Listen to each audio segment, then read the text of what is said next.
By the way, boss, lilinhawin ko sa ating mga kababayan. Nung pulis pa ako, hindi naman ako nakinabang o naging malapit sa Duterte family.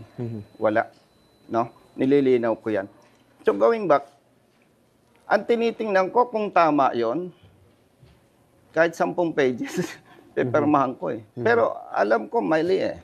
Bakit? Hindi interest ng taong bayan ang tinitingnan dun eh. Kaya hindi ako pumirma. Hindi ako namumulitika. Definitely. Alam ko lang na gusto ko, boss, pag may pinirmahan ako, kaya kong panindigan, kaya kong tayan. Ba't ka pumirma? Ayaw ko yung, hindi ko kaya sagutin eh.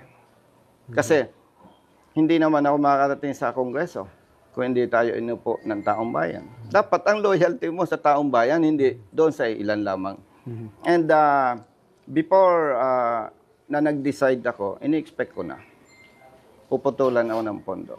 Which, nangyari naman. Nangyari. Nangyari naman.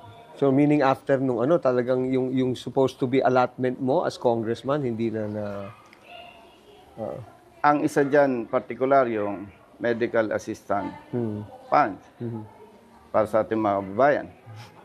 Eh, may mga humihingi ng tulong sa atin. Eh, anong gagawin ko? Kailangan ng suporta doon sa kanilang medical bills. Wala tayong magagawa, sabi ko. Masakit, gusto mong tumulong, di ka makatulong.